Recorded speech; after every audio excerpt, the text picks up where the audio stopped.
broadcast for shooters, hunters, and gun enthusiasts. This is the Firearms Radio Network. The bandwidth for this episode of Gun Guy Radio is sponsored by the Firearms Radio Network. FirearmsRadio.tv.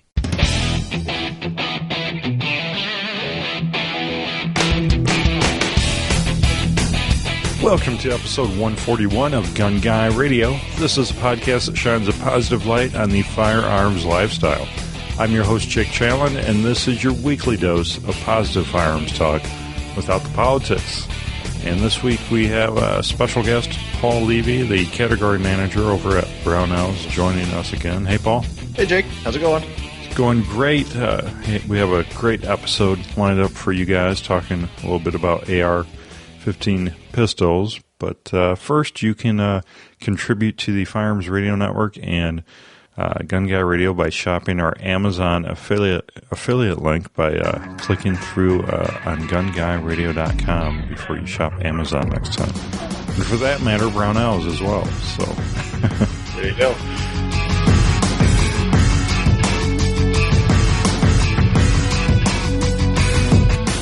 So, Paul, you wanted to talk about AR-15 pistols. We'll just dive right into the main topic here. There's been a lot, I guess, kind of in the firearms community going on about AR-15 pistols, especially with the SIG brace coming out. Sure. Yeah, they've been around for a while, even going back to the assault weapons ban. If you were familiar with the pistols back then, prior to the ban, during the ban, they had to have a weight restriction and these other things that made them really goofy. People had to mill out the receivers. And following the expiration of the ban in 2004, they really started to climb in popularity. And the past year, 2 years, we've really just seen kind of an explosion in AR pistols, probably mainly because you get the short and the benefits of an AR-15 without doing the tax stamp, filing the paperwork for an SBR. You can build them just like a regular AR-15, and parts are a lot more available. And there's parts that are now just catered to the AR pistol instead of having to cobble together something out of parts that maybe didn't fit the bill that well. And the SIG brace is one of those parts. Right. I brought in my boss's. I'm always stealing his rifles or one of their rifles or pistols. This is his, actually, if I can get it all on screen there. Yeah, for those listening, this is actually a video episode of Gun Guy Radio, so you can check it out on episode 141 or on YouTube. So I'm sorry, Paul. Go ahead. Oh, no problem. So what he has here, he's got a 7.5-inch barrel. This is actually a Red X upper receiver. 7.5-inch barrel, which you commonly see on AR pistols. Although there's no barrel restriction, you could have a 24-inch barrel on one if you really wanted to. And then a pistol buffer tube with the SIG brace. The distinction for a pistol buffer tube, if you're not familiar, is that it does not have any stock settings. They are perfectly cylindrical, so you cannot attach a traditional AR-15 stock or screw on like an A2 or a short Cav Arms butt stock. Okay, so they're completely smooth and round. Yep. See, some of this is new to me because I'm actually in the process of collecting parts to build my first AR-15 pistol here. So far, I have an Adams Arms piston, conversion kit with a 7.5-inch 5.56 barrel.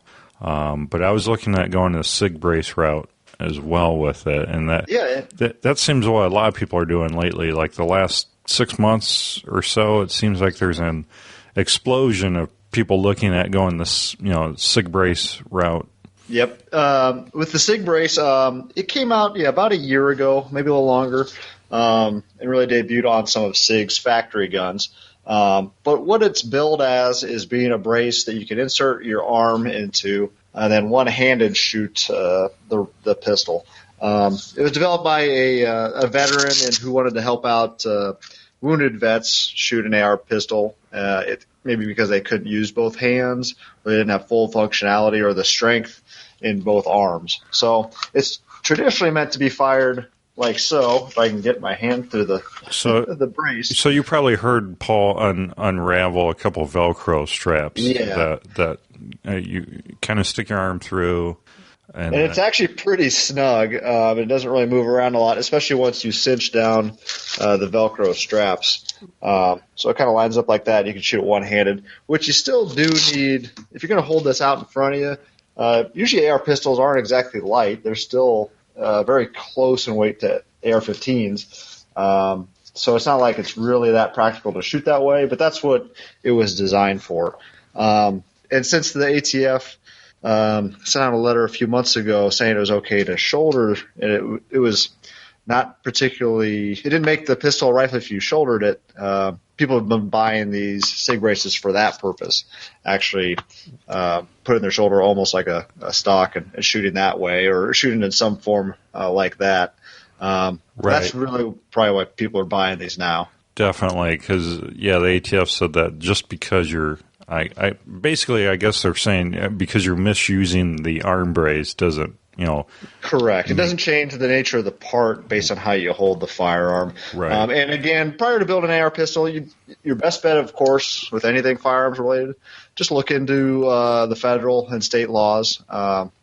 That's always a smart move when it comes to firearms. So read up on it, become familiar with it. I'd like to take a step back too and just kind of go through the process of building one and what makes an AR pistol. Because there is some confusion on how you go about doing that and what you can and can't do. And it's really, if you start as like you're just building from scratch like you are, Jake, you can just start with a lower receiver, purchase the receiver, which on your ATF form 4473 comes to you as a receiver.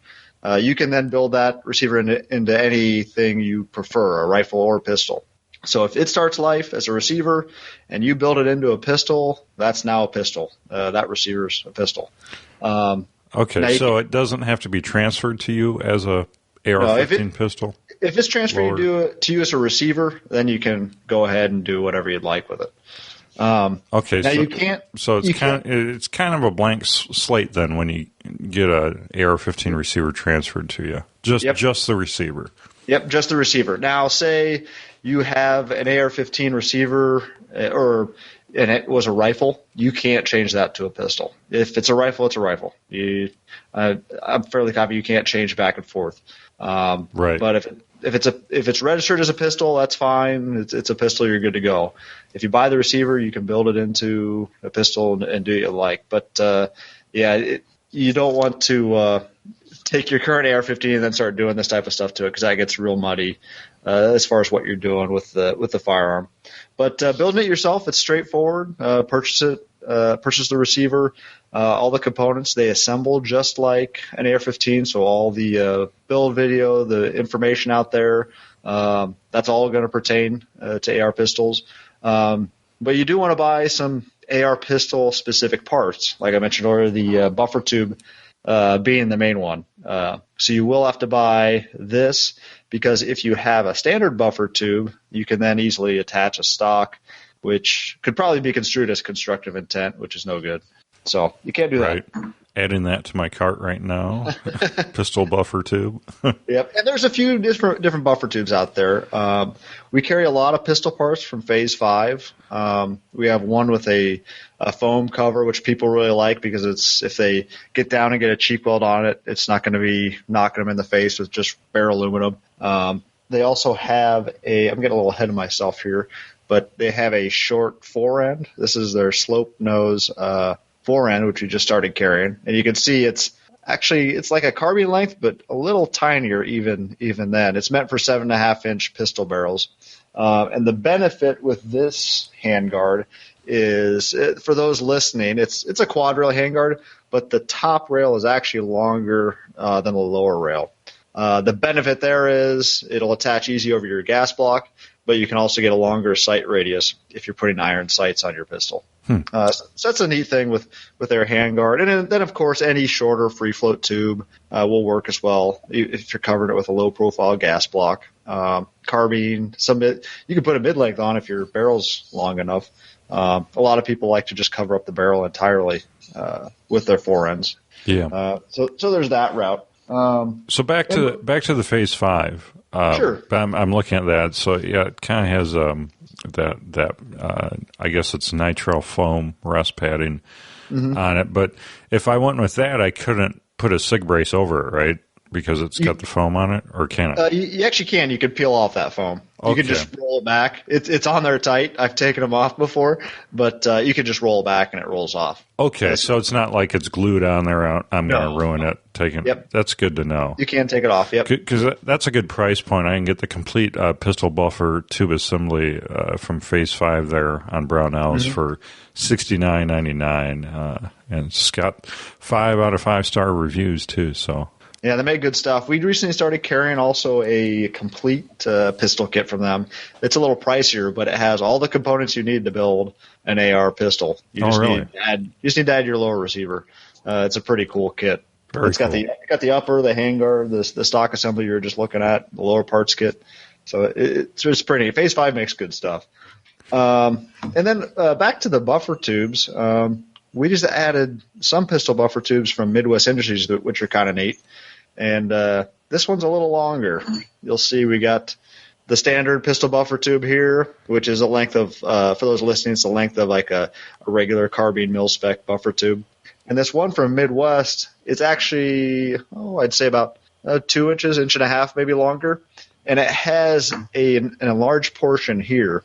And what this does is allows the SIG brace to attach on, so you get a longer length of pull with the SIG brace attached. So you don't have to scrunch up so much when you're shooting, and you can shoot it more like you would a carbine stock on like the first or second setting. Right. Oh, that's pretty cool. It makes a longer overall pistol, but you get that benefit of being able to fire the pistol a little bit easier. And this is sold the same way as the Phase 5. It comes with just the buffer tube, or you can get it with the buffer tube, buffer, spring, end plate, and you're good to go. So pretty clever little attachment there. Giving me too many options here, Paul. Sorry. And then we're going to keep looking at the pistol stuff. We got a few other buffer tubes coming. A brand that people really respect out there, Bravo Company, just dove into the pistol components. So we'll have some buffer tube options from them. Really, what's a cool part, one of our managers here, Jeff, he just put together an AR pistol, and it has Bravo Company's new KMR, their lightweight key mod rail. Yeah. That thing is light. It's a magnesium aluminum material, something fancy, but it's super light. It feels great. Yeah, I've been hearing good things about that for sure. And on a pistol, it's fantastic. I'll bring it on here on the next podcast. Maybe we'll do that. Okay. But that was pretty cool anyway. So Bravo Company is making good stuff out there. Really some good stuff. Back to this one. It's not exactly an AR pistol specific part. I think we talked about this a while back too, Jake. The Law folding stock adapter. Yeah, we did. We featured that a couple months ago. So on a pistol, it kind of really comes into its prime when you can get something that big. I'm holding it out now, and it's probably 18 inches, 20 inches total length folded. Right. And then being folded out, you're probably at about 24 or so. So really pretty handy. But you can't fire it in that configuration. That's correct. Just for storage. You can't fire it like that. But they are coming out with a Gen 3. You'll notice it's not on our website right now. They did update this. They beefed it up. It's got improved mechanism, so you'll see a Gen 3 adapter from them pretty soon. And we're pretty excited about that. But that is a really good idea for the pistol version because, well, like me with a 7.5-inch barrel, imagine folding the stock on that. It'd be really tiny for storage. Yeah. And people talk, you always hear people talk about truck guns or something like that. Mm-hmm. AR pistols make great truck or car guns just because they're so tiny, they don't take up space. You can still put stuff in your trunk or in other areas in your vehicle. So that's really handy. And I should note that, of course, like AR-15s, you don't just have to stick to 223 or 5.56. You can go with 9mm. We saw a lot of 9mm parts. We even have really short 9mm barrels, 9mm barrels from CMMG, and those are pretty cool. And also with that, you don't get the concussion that you get with the 5.56. That's one thing you'll want to keep in mind when you're building one is they are not quiet rifles. Not that a 16-inch barrel rifle is either, But that concussion, it's closer to you, and you get a lot of unburnt powder and a lot of flash on an AR pistol. They're fun. Yeah, so. If it's really windy out, you might not want to shoot upwind because, and a lot of guys, they don't necessarily go with the 7.5 inch. They go with a more traditional of what you'll find on a SBR is a 10.5 inch or 11.5 inch. It's debatable on what you're going to see with reliability. You may see better reliability on a slightly longer length gas system, especially if you're going with direct impingement. Now, if you got the Adams arms with the piston, that will probably take care of some of your issues then with that shorter barrel. Yeah, that's what I've been seeing and hearing is that it's kind of a maybe going with a 7.5 inch. You might have to really tweak it to get it to run right. Yeah, maybe try out an adjustable gas block. But yeah, Eugene Stoner did not intend for that gas system to be that short. Yeah. So you can do that. I should note that probably the popularity too of these, especially around here, is in Iowa, and you're in Illinois. We can't own SBRs if you're not law enforcement or military. Right. So this is really our only option until we get the laws changed, which we're of course trying to do. Yeah. This is our only option for something this short and this compact. Some people may not see this having an application, but you can get quite good accuracy out of an AR pistol, as good accuracy as a short barrel rifle. So they do have an application. They're not just a range toy, although they are quite fun. They are quite useful, little guys. Absolutely. I could see some of them. I could see running in a 3-gun match if they'd let you. I don't know. You'd probably have to run it as a rifle. Right. I'm going to take this. I'm going to conceal it and take it to my IDPA match. Just because at 3-gun matches, so often you have to holster, or the targets aren't set up to be shot because there's a lot of close steel. You got to keep in mind that you can't be punching steel at 25 in most cases. That's a good point. Yeah, just because it's a pistol. I mean, especially if it's 5.56, when taking this to the range, you're not going to be able to shoot it at pistol distances for steel and stuff like that. Yeah, you still have the similar ballistics, especially at the close range. Now you do lose a lot of velocity. I don't know what the figures are in 5.56, but just because you're seeing, that's obvious because you're seeing so much unburnt powder out of the muzzle. But close ranges you do get pretty fast projectile out of there. But that's a good idea for going with 9mm or a pistol caliber, is that you could shoot steel a little closer up then. So. Yeah, the benefits there are with a 9mm AR pistol is the concussion's not as bad. You can have a longer barrel and still have it handy than you would on, say, a Glock 17 or even a 34. You get better ballistics out of the 9mm. You get 32 round magazines. You have the options to go down to 20 or 10 if you want. And the great thing is you can solve the amount in optic. You're not necessarily shooting just one hand or just offhand like a pistol. So you get an optic on there, and you can get some really good accuracy out to 50 and even 100 yards with that 9mm pistol. So really pretty handy. So we covered the buffer tubes. Did we want to cover lowers or uppers at all? I know you guys carry both. Yeah, really, any lower receiver is going to be compatible, even the 9mm ones we sell. I'd keep an eye out. By the time this airs, we're going to have some great pricing on Bushmaster lowers. When does this go out, Jake? Do you know offhand? This will go out this Sunday, the 19th, 20th? Okay. Whatever. Yeah, I'll mention it then. Starting on Monday, the 20th, we're going to have Bushmaster lower receivers for $49.99. So if you're in the market for a lower receiver, there's a good deal there. So that I would use that lower for your build. Then upper receivers, you can go with some of the pre-built uppers we have. We have some pistol or SBR uppers from Red X, which I have here. That's this little guy. It's got a stainless steel barrel, A2 style flash hider, and then comes with this style handguard. They don't come with the bolt carrier group or the charging handle, but then they can really get at a good price point.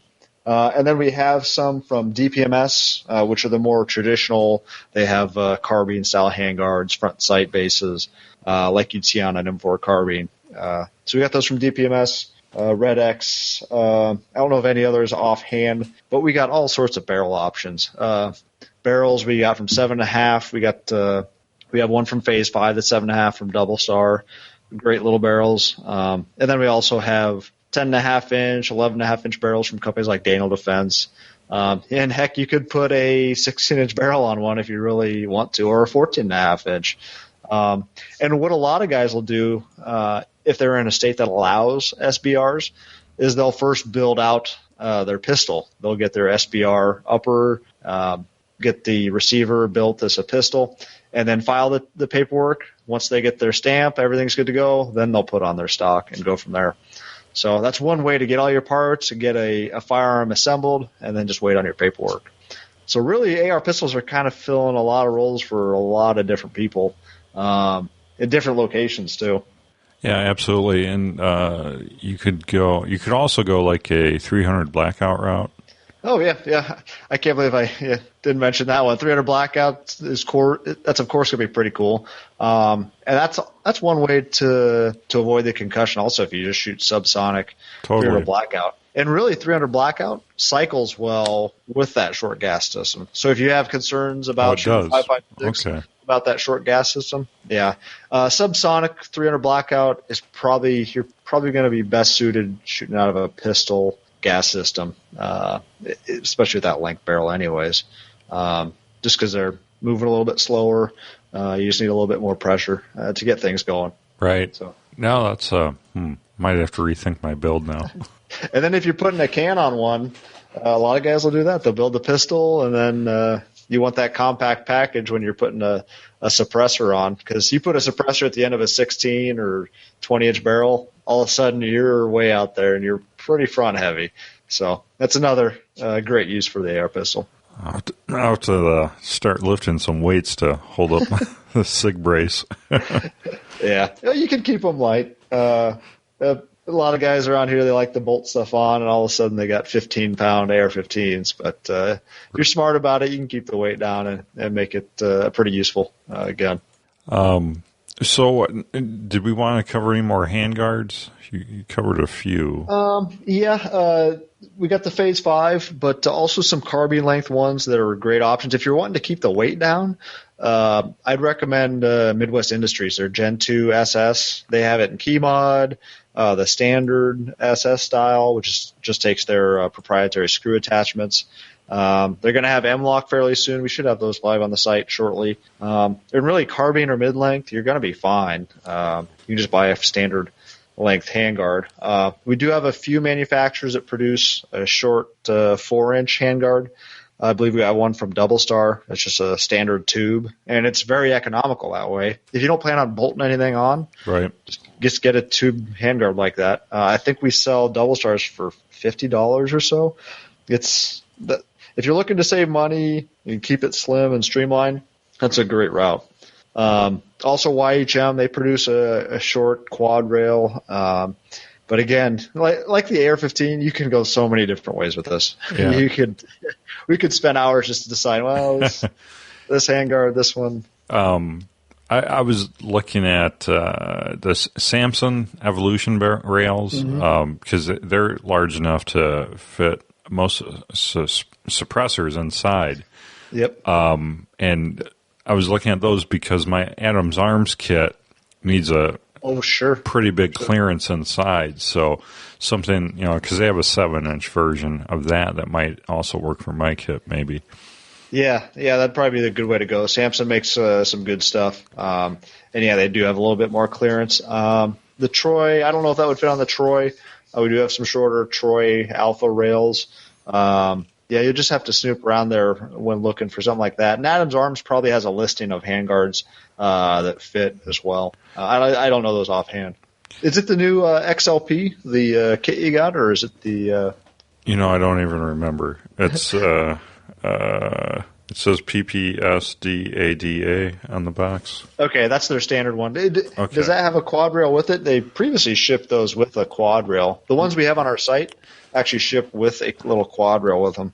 Well, I'm a little bit ashamed. I didn't buy this from Brownells, so. Oh, that's okay. That's okay. I won't. Because I should have, though. Then I would have got a quad rail with it, right? Yeah. Well, we'll probably start carrying that option, though, just because not everybody wants that quad rail. They want to use whatever handguard solution they have already or what they want to locate. Yeah. Right, but that's something to keep in mind whether you're building a pistol or rifle. If you're piecemealing it together, you can kind of get a little sideways if you're not sure, what inside diameter rail to get, especially if you're going with a piston system. Yeah, so. Yeah, especially if on any AR build, especially if you want the handguard to cover the gas block on a free float. You definitely want to know ahead of time for sure that even if it says low profile gas block, you want to know for sure that manufacturer says that gas block fits inside that handguard, or you actually measure it yourself, because some stuff just isn't compatible like that. Right, because there's no real standard out there. No, there's no standard low profile. Most companies now, they're making them as small as possible, and you don't run into that. But just to be safe, just do your research. Spend some time looking around. It'll save you the time on the return to Brownells. Although we're happy to take the return.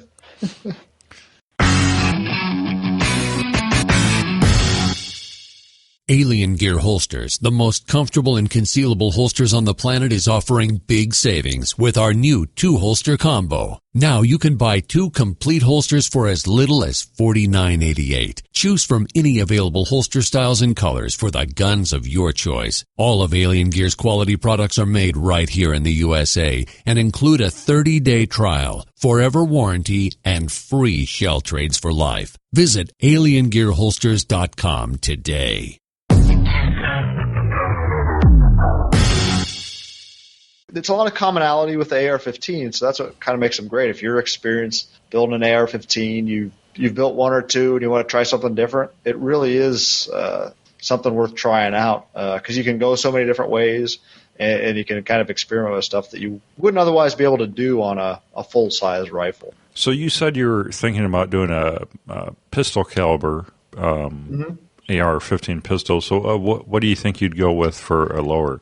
I'll probably go with the CMMG. I think that's the only 9mm lower we carry, and it has you don't have to buy any block to insert into the lower. With the CMMG 9mm, you just buy it and it's good to go.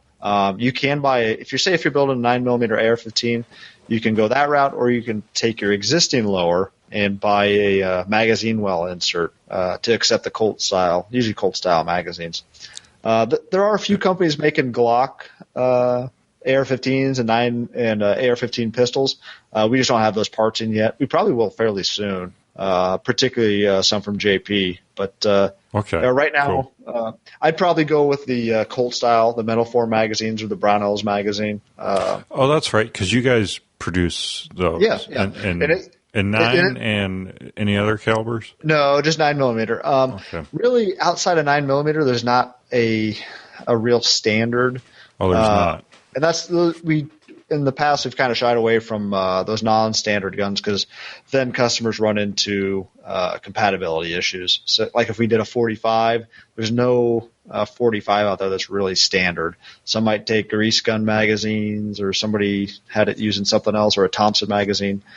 They're just kind of, I guess they're kind of goofy. With the 9mm, Colt standardized that, so everybody else was able to look at something and say, okay, this is the specification, that's the dimension.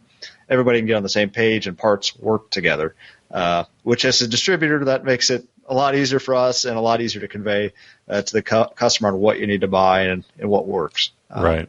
So if I was to build one, I'd get the CMMG, get the standard buffer, get the 9mm. The standard buffer tube.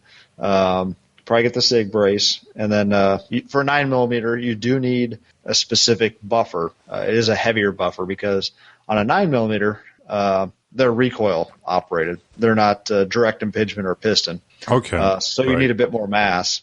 The carrier is, of course, different. It's one piece and it's recoil operated. And then I probably get the CMMG, really a lot of CMMG because they got the best selection at the moment. They have a really short 9mm barrel. And I'd probably just go with an A2 or A1 style flash hider. With 9mm, I don't think you need to get too fancy with, break or anything. Unless I was planning on having it suppressed, then I'd get, I wouldn't need an adapter. I'd probably be using a pistol suppressor at that point, like a Silencer Co. Saker or a Osprey or something along those lines. The Colt style 9mm magazines, so they come in 32 round configuration? Yeah, we have a few magazines for that configuration. We have one from Colt, which I think Metal Form makes. And then Metal Form, we have a 32, a 20, and a 10. And then we have the Brownells 32. And we'll have a 20 and a 10 here fairly soon as well. Okay. That's one thing with the pistol caliber ARs that, I really like the idea of the Glock, the ones that take the Glock magazines because, you probably already have some Glock magazines and, same thing there. You can get are they 32 round, the Glock mags? You can get 33 round 33. And 9mm. And the good thing with a lot of these kits we're seeing now that take the Glock mags, we're seeing the different calibers. Mm-hmm. And I'm hoping that everybody kind of settles on one type of interface. Because I think previously the Glock parts required different uppers and different bolts. Hopefully the ones we're seeing now, they work with these older Colt style bolts and barrels, so that'll help clear things up a lot. Because I think some of them you had to have your bolt modified for the Glock style. But the one thing I don't like about the Glock style is that I think they look a little goofy because you got the magazine going in sideways a little bit. Yeah, they kind of go up at an angle because they have to match that presentation for the feed lips. Yeah, but and one thing is with those is since they're not new, but they have to be specifically machined for the Glock magazines. You do see that those lowers are a bit more expensive, whereas the CMMG, we have that for about $180, $170, something like that. So you can get that lower at a bit better price and build on the components. I think for the value, I think you can get a complete gun and some extra mags for a little bit less than a Glock AR-15 pistol or rifle at the moment. Now that's probably going to change just because we see so many coming out. But at the moment, that's probably the way I'd go. Right. Very cool. Well, I'll have all these parts we're talking about, the links in the show notes. I'll have to drop some more of these in, but for you guys to check out. But I think now's the time to build your AR-15 pistol if you've been thinking about it. I know I am. So you're going to see a lot of parts. I should mention before we close out here that you're going to see a lot of parts on sale coming up, leading up to Black Friday from us. We got it, like I said, it's launching on the 20th.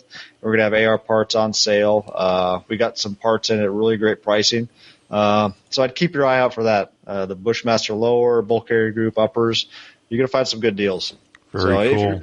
If you're looking to build any sort of AR, you want to keep your eye out. That's right. And don't forget, if you're shopping Brownells, to use the Gun Guy Radio Firearms Radio Network affiliate link to fill up your shopping cart with all those AR-15 parts. So, very cool. Well, that about wraps up the main topic.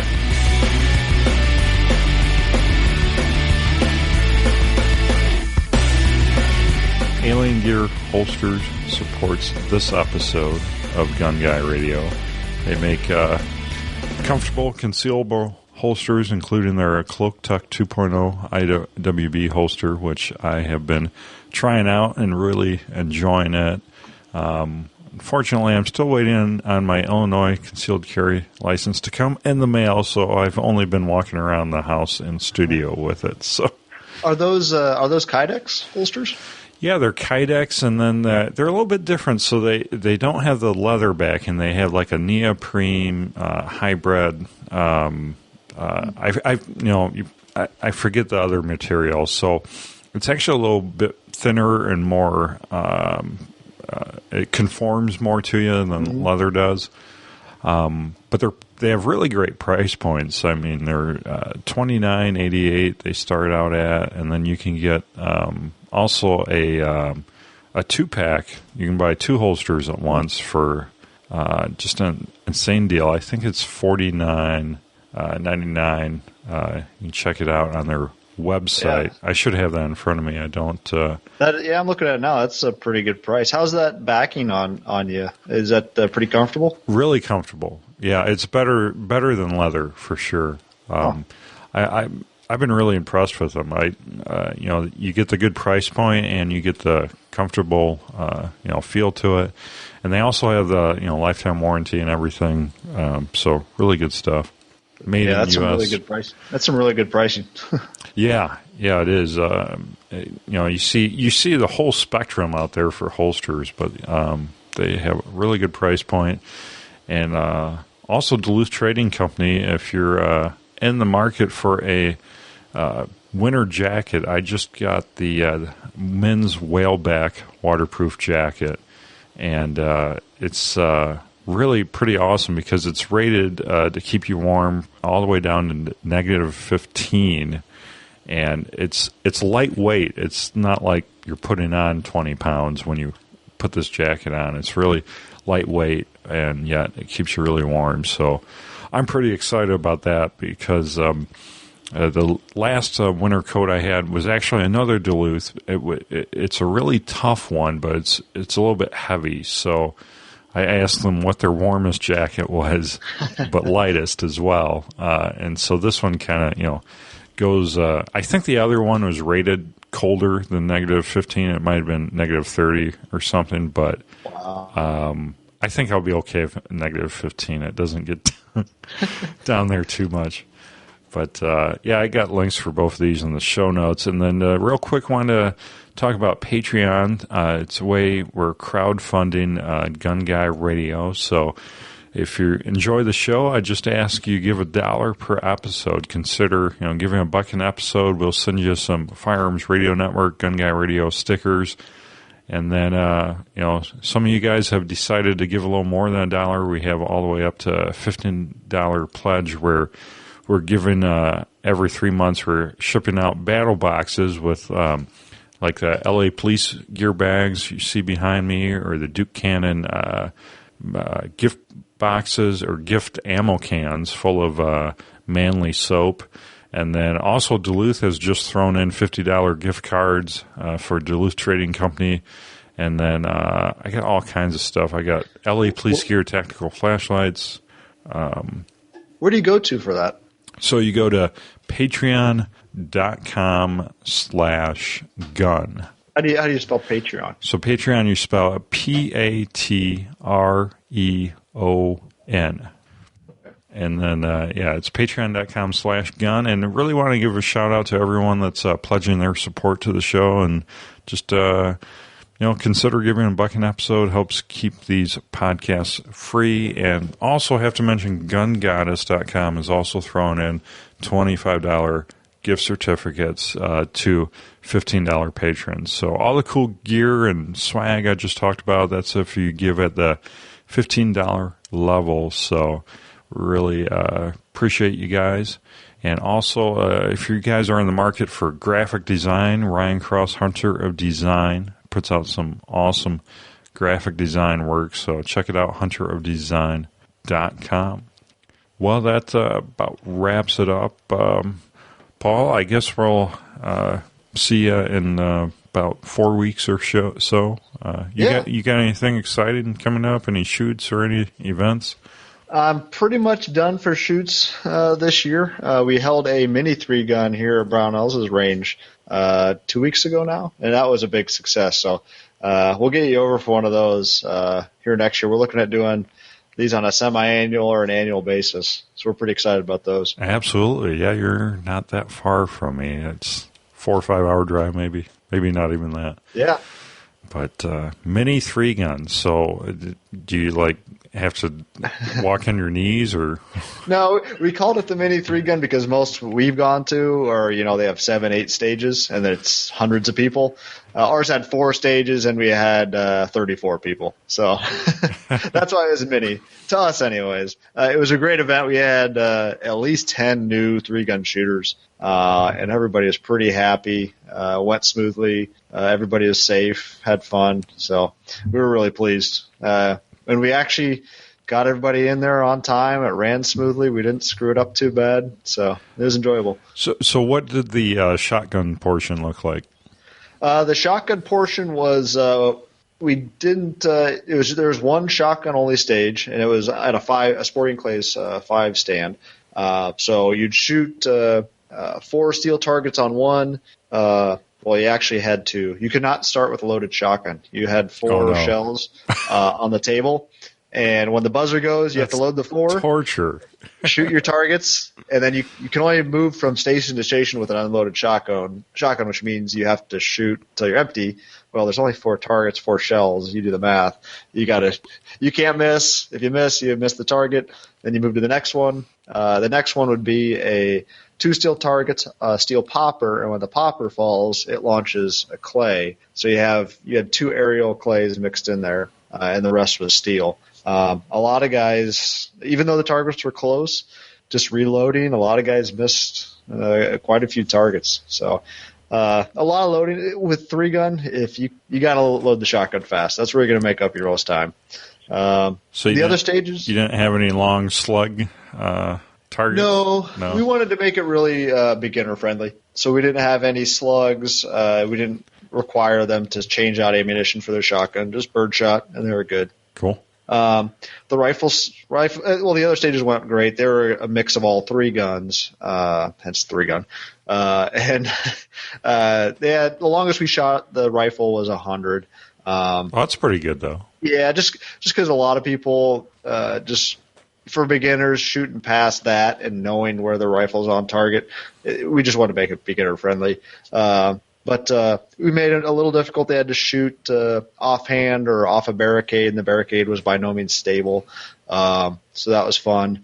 At the end, they had to shoot the pistol at some poppers, and at the end, they had a bonus target on this one stage where they had to shoot the pistol target. It was probably about 50, 60 yards at the very end, so you're amped up, and then you got to shoot a pistol at that distance. So that was pretty fun. Yeah, we had a good stage design. It was fast to set up. All of the patrons helped out, or the people that attended, so it was great. Very cool. Plus this first one was only $25 for an entry fee. Wow. And we're probably going to try and keep that fairly low. A lot of 3-gun events, especially the ones that are really big, they cost a few $100s to get in. And that doesn't count all the money you're spending on ammunition and all that good stuff. So here at the Brown Hills Range, we're going to try and do a few more events like that. Still keep them beginner friendly, but we are going to gradually amp it up so we attract some more shooters from out of state. Maybe get some of those big name shooters in, and really make it kind of an event. Yeah, maybe I'll stop by one of these times. Yeah. It's worth trying out, and you shouldn't be worried. We had a lot of new shooters, and we told them beforehand, if you have questions, I was ROing, and we just told them, just ask the RO. We're more than happy to help out. And we weren't super strict on asking for assistance. The ROs would help out while they're shooting and tell them, hey, make sure you put the safety on when you dump your rifle or your shotgun. Hey, you might want to think about that target a little differently, something like that. So it was very beginner friendly. It was a good time. People were only there for 4 hours, so it wasn't a grueling day, and we had pretty good weather for it too. I've been to IDPA matches that were like 3 hours longer than that. But yeah, that sounds like a lot of fun. I've been really missing out on shooting this year, but next year my schedule will be wide open. So there you go. All right. Well, you can send feedback, share your thoughts on this episode by commenting on the bottom of the show notes at gunguyradio.com/141. And don't forget to subscribe and listen on iTunes. Never miss a show. Leave us that iTunes review if you haven't already. And also consider joining the NRA and the Second Amendment Foundation. I'm a member of them both, and they fight for our rights in ways that we just can't do as individuals, but collectively these organizations can do great things. Don't forget to shop Brownells and Amazon using our affiliate links. Go to gunguyradio.com/satisfaction for the Brownells affiliate link. And also don't forget to check out all the other awesome shows on the Firearms Radio Network. Firearmsradio.tv/iTunes will subscribe to them all on our master feed. Well, that is a wrap. Thank you, Paul. We'll see you in about 4 weeks. Okay, see you then.